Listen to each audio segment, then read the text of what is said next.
आपको अगर शक्ति का उपयोग करने का है तो वो करना चाहिए, और वो सिर्फ कुरान शरीफ के अंदर नहीं है, वो महाभारत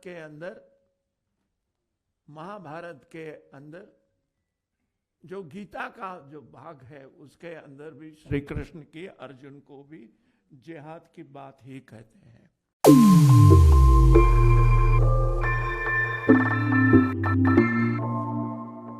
नमस्ते दोस्तों, आप सबका एक बार फिर से स्वागत है आपके अपने YouTube चैनल सत्य सनातन में।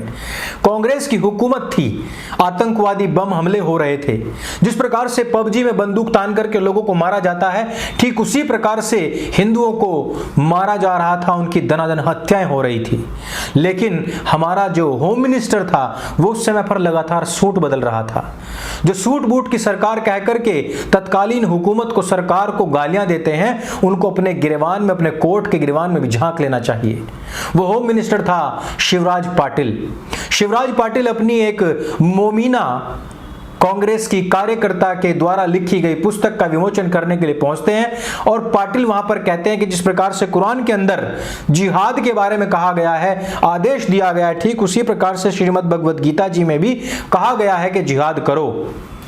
इस विषय में बहुत सारे लोग होंगे कहेंगे कि नहीं, दोनों एक समान नहीं है। कुछ लोग ये भी कहेंगे कि शिवराज पाटिल ने एकदम सही कहा है।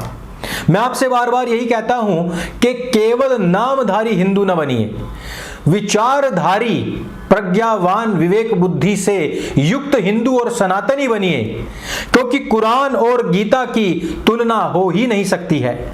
गीता जी में कहीं पर भी किसी भी मोमीन को, ईसाई को, यहूदी को, पारसी को, फारसी को मारने की बात नहीं कही गई। केवल और केवल यह कहा गया है कि जो भी अधर्म कार्य करता है, केवल और केवल उसके साथ में युद्ध करना है। मेरे पास में यह पुस्तक केवी पालीवाल जी के, उनका पूरा साहित्य सनातन हाट पर उपलब्ध है। मैंने कई बार अपील की है कि आप लोग जो है इस पुस्तक को खरीदें, उनका पूरा का पूरा साहित्य खरीदिए और वहां से आपके जो ज्ञान चक्षु हैं वो खुलेंगे।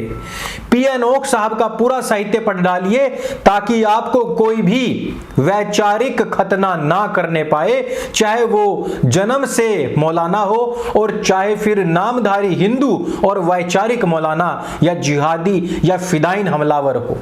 जिस प्रकार से पाटिल ने यह बात कही है उसका पूरा पूरा मैं जवाब दूंगा, लेकिन साथ ही साथ मैं आप लोगों से यह भी कहना चाहूंगा कि सनातन हाट पर जो आपका साहित्य मौजूद है उसको प्लीज अवश्य खरीदिएगा। अब सबसे पहले हम बात करते हैं कि क्या भगवान श्री कृष्ण ने कहा कि गैर हिंदू या गैर सनातनी की हत्या करनी चाहिए? उन्होंने ऐसा कहीं पर भी नहीं कहा। लेकिन मैं आपके सामने दो सबसे बड़े सबूत जो मैंने पिछले वीडियो में भी रखे थे वो यहां पर रखना चाहूंगा। आप इस आयत को पढ़िएगा जरा। आयत संख्या है 3:28। इसमें स्पष्ट तौर पर लिखा गया है कि किसी भी गैर मुस्लिम व्यक्ति के साथ में दोस्ती नहीं करनी है। 489 में भी स्पष्ट कहा गया है और इन आयतों में यहां तक कहा गया है कि यदि वो इस्लाम को कबूल ना करे तो उनकी हत्या कर दी जाए। इस्लाम को कबूल करना क्या है? ला इलाहा इल्लल्लाह को पढ़ना है, मोहम्मद या अल्लाह के सामने घुटने टेकना है, नमाज को अदा करना है।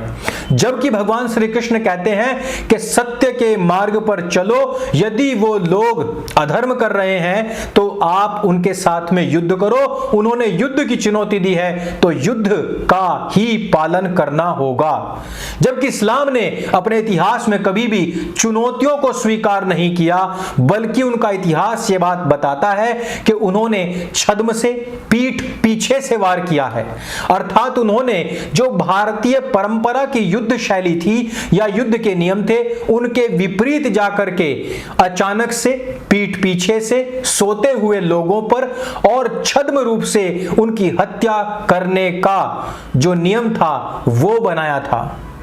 इस्लाम के अनुसार उनके मोमीन भाई ही केवल उनके भाई हैं, जबकि भगवान श्री कृष्ण जो उपदेश दे रहे हैं वहां पर अर्जुन को उपदेश है कि वो दुर्योधन और उसकी सेना का संहार करे, वध करे, युद्ध करे।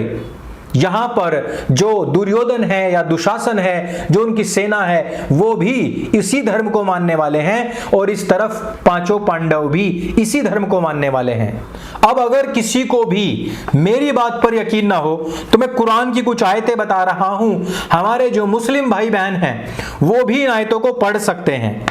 कुरान कहता है, और सब मिलकर अल्लाह की रस्सी को मजबूत से पकड़ो और फूट में ना पड़ो, अल्लाह की उस कृपा को याद करो जो उसने तुम पर करी है। तुम एक दूसरे के शत्रु थे तो उसने तुम्हारे दिलों को परस्पर एक दूसरे से जोड़ दिया, तुम उसकी कृपा से भाई भाई हो गए हो।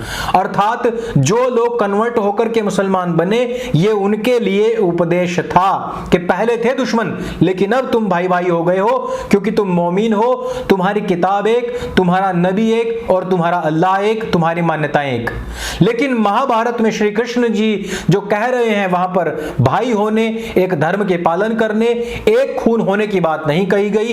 कहा गया है कि यदि विचार से कोई अधार्मिक हो गया है तो उसका विरोध करना चाहिए। इसी प्रकार से 8:46 में भी यही बात कही गई है कुरान की, 9, 11, 48, 29 में भी यही बात कही गई है। मोहम्मद अल्लाह के रसूल हैं और जो लोग उनके साथ हैं वे काफिरों के मुकाबले में कठोर हैं और आपस में मित्र हैं, दयालु हैं। इसी प्रकार से कहा गया है 49 सूरा 49 और आयत संख्या 9 और 10। और इसी तर्ज पर सब मुसलमानों ने एक होकर के पाकिस्तान का बंटवारा किया था और उन्होंने कहा था कि चाहे हम किसी भी फिरके से क्यों ना हो, हम सबको मिल करके पाकिस्तान लेना है, क्योंकि हम सबका नबी एक, किताब एक और हमारा सबका अल्लाह भी एक है।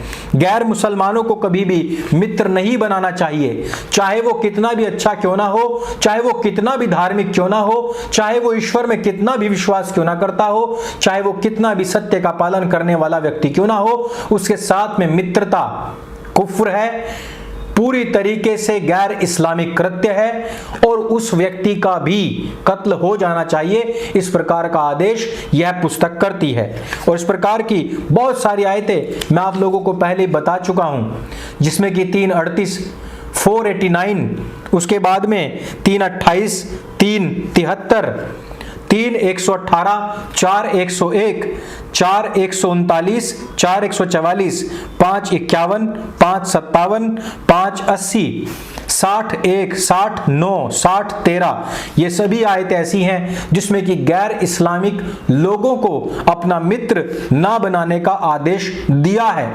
यही नहीं, उन लोगों को इस्लामिक लोग यहां पर तो सजा देंगे ही, लेकिन जो लोग यहां पर इस्लामिकों के द्वारा सजा से बच जाएंगे उन लोगों को अल्लाह अपनी जहन्नम में सजा देगा। और अल्लाह का गैर मुसलमानों के साथ जो पक्षपात है उसको भी आप आयत संख्या 2:26, 2:258, 4:141, 5:14, 5:18 और 5:67, 6:39 से लेकर के जितनी भी आयतें आगे लिखी गई हैं उन सब में कहा गया है कि अल्लाह सब लोगों को सजा देता है और अल्लाह सब गैर मुसलमानों से नफरत करता है।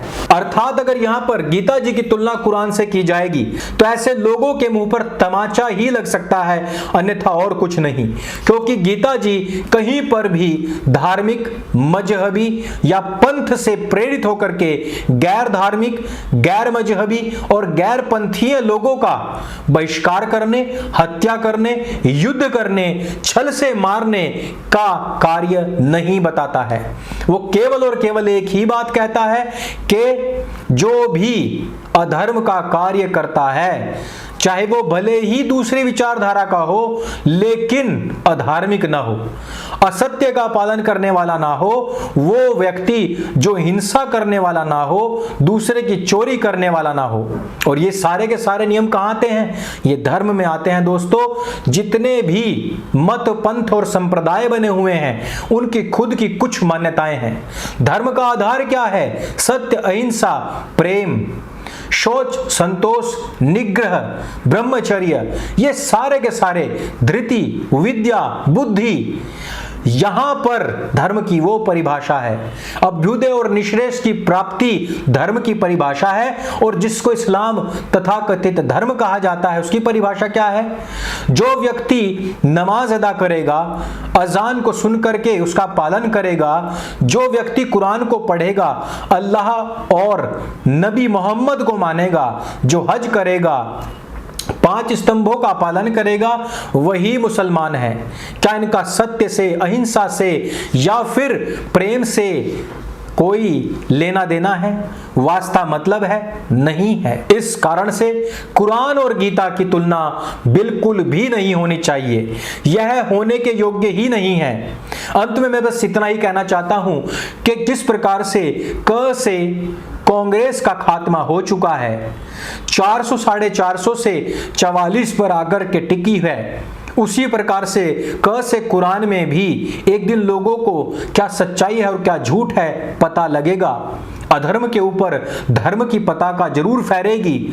लोग अधर्म की बजाय धर्म का चयन अवश्य करेंगे और एक दिन सबकी आंखें अवश्य खुलेंगी। यदि आपको भी यह वीडियो जानकारी से भरपूर लगी हो, अच्छी लगी हो, शिवराज पाटिल का जवाब हमने यदि सही तरीके से दे पाए हो, तो इस वीडियो को सबके साथ में शेयर अवश्य करें। और मेरी बार बार आपसे अपील है, केवी पालीवाल जी और पी.एन. ओक साहब का जो साहित्य सनातन हाट पर उपलब्ध है उसको अवश्य खरीदिए।